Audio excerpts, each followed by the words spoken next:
Kamusta na kayo dyan lahat? Ang ganap natin ngayong araw na to ay tara mamitas tayo ng peras. Tara guys. Dito sa sa backyard ng friend ko. So ayan guys, ang daming bunga tong puno niya. Every year kami namimitas, kaya lang ako lang mag-isang namitas that day dahil everyone are so busy. So halika kayo guys, samahan ninyo ako mamitas ng peras. At enjoy guys, tingnan nyo, nasa ilalim, sa baba, pipitasin mo na lang. Maraming malalaki doon sa taas, kaya lang ayaw ko umakyat kasi tinatamad ako. So enjoy lang guys sa papakinood at samahan ninyo ako mamitas ng fresh peras. Alam mo, gustong gusto ko tong prutas na to kasi yung para siyang mangga na matamis na hindi maasim, hindi basta masarap siya guys. Gustong gusto ko yung green na green kasi crunchy. Pero yung hinog, yun ang gustong gusto ng asawa ko. Yung mga puti gustong gusto nila yung hinog na hinog. Ako gusto ko yung green na green, yung hilaw na hilaw kasi ang crunchy niya. Ayan ako.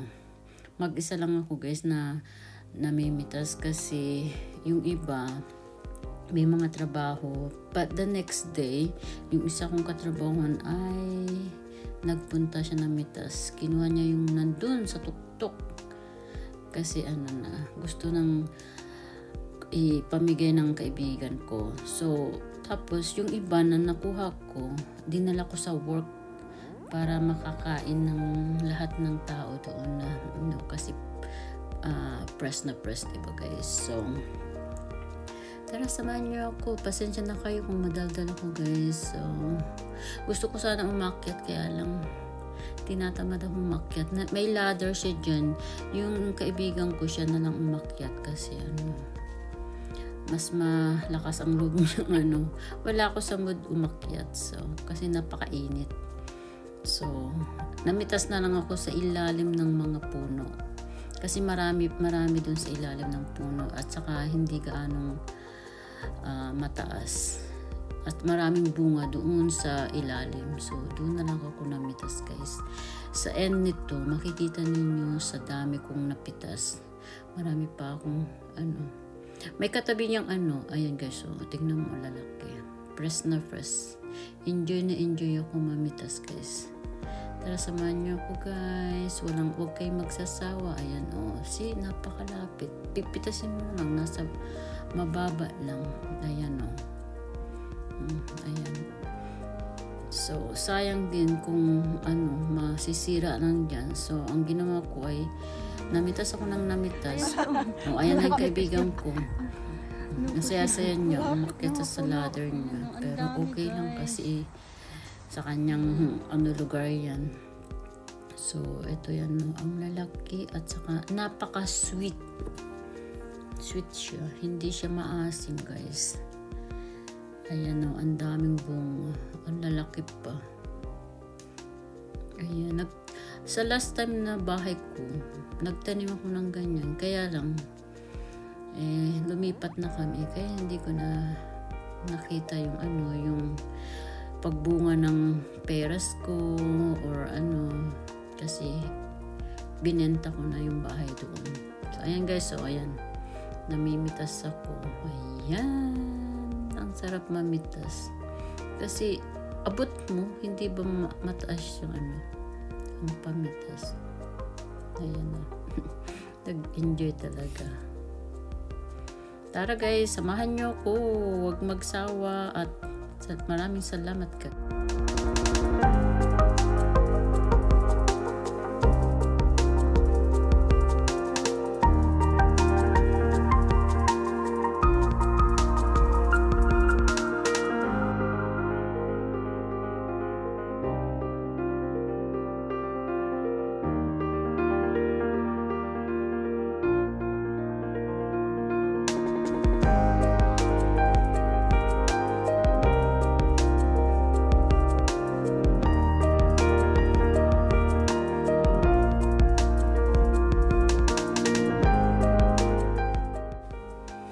ayan guys, so mayroong sungkit. Instead na akyat ako sa ladder, so sungkitin ko na lang yung yung abot ko ba. Ayan o. Hindi na ako marunong magsungkit guys. Ayan na. Ayan, ang dami. Ang lalaki dun sa taas, kaya lang hindi ko sungkit. May tumaas na. Dati ang lit-lit lang tong puno na to na maraming bunga. Tapos nga, syempre, every year, lumalaki. So, ayan kaming dalawa. Pasilip kami ng friend ko.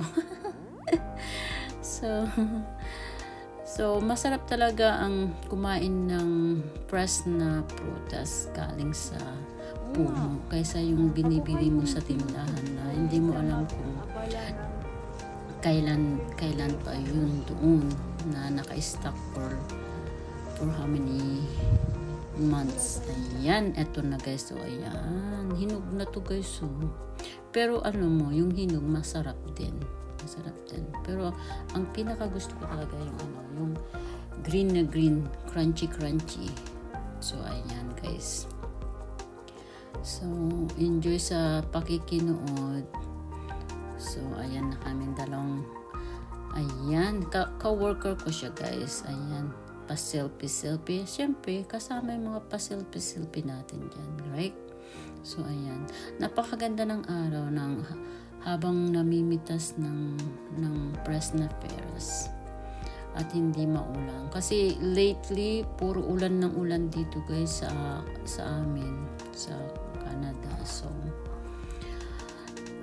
So kaya ang grass namin ay green na green, hindi na nasunog ba. Kasi every year nasusunog yung grass namin, nagte-turn brown. So ayan na guys ang ladder. Ayan na yung mga namin na sungkit, na pinita. Sinamahan ako ng friend ko na namitas. So ayan pa rin siya. Sinusungkit niya yung malalaki dun sa taas kasi in case na kaya pinamimigay na yan guys kasi yung ibon kinakain lahat. So ayan. So, ang ginawa ko ay dinala ko yung iba sa work para makatikim yung iba. So, nung dinala ko, naubos din kaagad for the day. So, ayan guys. Ayun sa tuktok niya. Malalaki at ayan na guys. So, ito na yung nasungkit at napitas sa puno. So, yung iba, dinala ko sa work. Tapos yung iba, nagtira din ako ng para sa akin. Nandun sa aking fridge. So, thank you guys. And God bless us all. Thank you so much sa inyong pagtsatsaga na pakikinood sa akin. Maraming salamat guys. Bye-bye.